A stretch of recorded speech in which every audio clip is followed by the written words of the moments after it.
What's up, guys? It's Lindsay. I'm back in Graceland Cemetery because you guys cannot get enough of this place in these videos, and that's totally understandable. It's a really cool place, and that's why I like to write it into my book. So it makes me happy that you're uncovering Chicago history along with me and that you are interested in some of the things that I'm interested in.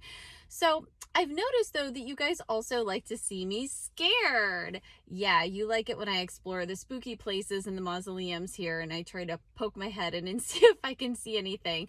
A lot of you have requested that I show Eternal Silence again and that I test the ghost legend for you. If you guys don't remember, Eternal Silence is the large sculpture that was created to commemorate the life of Dexter Graves. Laredo Taft created it. It is spooky. It is eerie. There is a really frightening ghost legend associated with it, and that is if you are brave enough to stand at the base and look up into the eyes of Dexter Graves, you will be shown a vision of your death. Oh, it's awful. It's awful, but I'm going to do it for you guys today. I'm going to show you the grave one more time because I know that we just cannot get enough of this sculpture. And there's a reason, you know, it is very spooky, and that is a scary ghost legend. And it is October, so no better time to go see him again. Okay, I'm going to park here and walk over to him. He's close. Hang tight. Okay, you guys asked for it, so here we go. Here is Eternal Silence in person. Let me show you where he is in the graveyard. So just for point of reference, there's a lot of open space behind him. He's kind of out on the side and toward the back of the graveyard here. And yeah, he is every bit as spooky today. Even though the sun is shining, it doesn't really make him any less scary. I wish there was a way for me, maybe at the end of this video, I'll do a separate one so I can stand next to him and show you his size. He's really large. Okay, here's the spot on the ground. The grass is worn away. I have a feeling this is where people are standing to test the ghost legend. So I'm gonna do that right now. Here we go. My feet are in the spot. I'm gonna start at the base. Oh geez, guys. I have goosebumps already. Oh boy. Egats. I'm looking in his face. I don't see anything, guys, but not joking. I am covered head to toe in goosebumps from this. You guys made me do this. All right, I hope you've gotten your scary ghost legend fix on, all of you who are giggling at me. Right now, if a leaf fell and hit me in the head, I would probably scream or pass out, make a fool of myself. Incidentally, there's some stuff at the base here. Looks like people have left some things for him. A few coins. Oddly shaped rock. A few more coins. Ooh, his bare feet. You know, up close you guys can see actually the difference in the material. You guys see? This material, which oxidized over the air and turned this blue, you can see how it was originally black, but he's actually set against this material, which is super shiny and almost looks newer than what his actual sculpture is, even though they are from the same time frame. All right, friends, I'm gonna go film something else for you now that we've scared me sufficiently. See you all again soon. All right, if you're thinking you're just looking at a crumbling old wall, you're correct. This is a retaining wall at the back of Graceland Cemetery. So let me show you where I am, guys. Graveyard is this way, okay?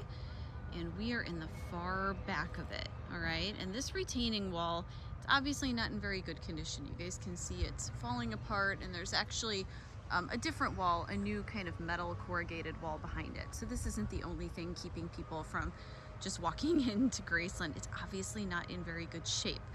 So here's why I'm sharing it with you. This has always been a little bit of a mystery to me, and it's one that's definitely not been definitively answered. So I kind of come back to it every time I'm here. And that is that if you look at this, which it just looks like a bunch of pieces of rubble, right? And stone and cement.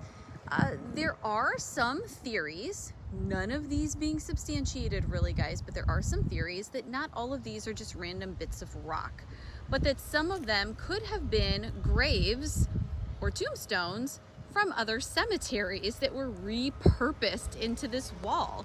So a lot of people have cited how the old city cemetery used to be in Lincoln Park, and is it possible that when that was moved, they took the graves that they didn't, didn't actually relocate into other graveyards, and did they use them to make this retaining wall? So I'm pretty sure we can answer definitively no on that, because the time frames don't seem to match up with when this wall was created. However, let me show you something interesting. So if you guys look at these stones, this one up here, I'm going to show you up close, and then I'm actually going to back up so you can see. This stone, that white one right there, actually has words on it. Now, you guys probably can't see it right here up close to it, but let me back up and they may become more clear. Can you guys see that it actually has words on it? The first word is asleep. Now, if I could get up close enough to actually clean that off, I'll tell you what it says. It says, asleep in Jesus. That is a really odd thing to have on just a random piece of stone here. I don't know what to tell you guys. This is a completely unsolved mystery for me, but finding that stone and realizing that it does have words on it doesn't really seem like just a random piece of stone. I wish I could see it overall. I wish it was kind of out of there. Unfortunately, it looks like that's kind of happening back here on its own. But I'd love to see the shape of that stone. Like I said, there's theories about these not exactly being all just random stones.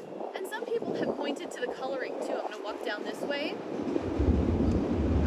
We're near L track, so that's the sound you're hearing. Okay, here we go. Here is some stone that people have pointed to in this wall and said, now what is that? That looks like it's been charred. Like maybe it could have been affected by the Great Chicago Fire at some point, right? Because how else would it get that black color? In reality, I don't know, guys. I don't know how those would get black. I don't know if they were indeed somewhere else in the city, a different part of a different graveyard, and ended up here, just a big mishmash of stones to create this wall. But it's an interesting theory, and it's one that I will continue to research a bit further. And if I find out anything else about it, I'll let you know. Notice that these look different though, guys. Let me get up close. These actually just look like cement. Look, they've got pebbles in them. It's different. All of these stones seem different. So is it possible they could have just used bits and pieces from other places and another graveyard? I suppose. There's just no definitive proof or evidence to back that up. There are some more dark stones over here, but I haven't seen any others that have words on them. So that's interesting. All right, friends, I'm gonna stop at one more spot and then we're done for today's tour. All right, I'm back, guys, and these are the mausoleums that I want to share with you. I think these are really cool. Check them out. There is a whole row of them.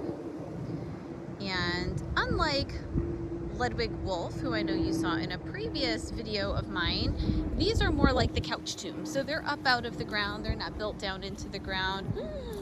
Okay, guys, you know I have a thing about stepping on graves. I just think it's bad luck, and this is really hard to get through.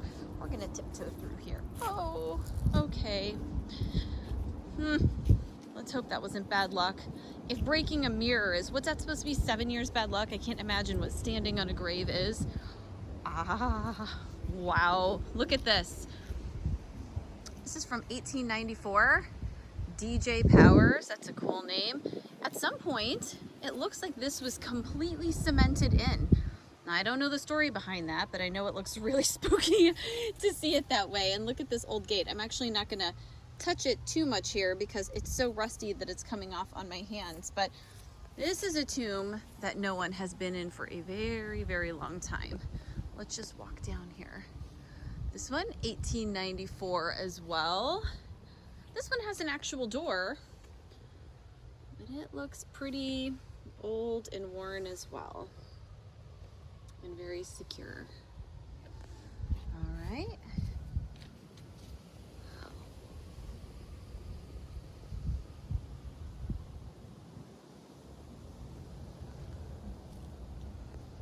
We actually have a lot of buildings in Chicago that are this color, kind of a brownstone color.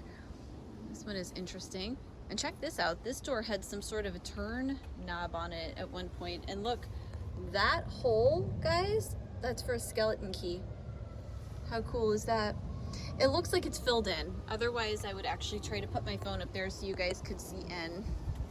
We have some pedestals here. Probably at one point there were flowers. Okay, this one I can see into. You guys want to see into this one? This one looks a little bit newer, but I'm not sure if it is. Oh, wow. Okay, here we go. This is a very... Swoop! Something just freaked me out. It was a leaf falling. Did you guys see me startle? And I say I don't get scared when I'm researching. Fibs. Okay. I'm sorry that this isn't focusing. There we go. Carolyn Cross. Or Gross, maybe. Wow.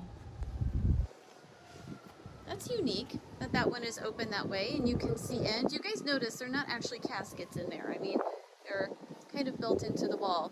This one is also cemented over. This one looks like we have a really old door back behind the gates. Guys, I mentioned this in a previous video, but if you're wondering about the gates, this isn't like a zombie experience, okay?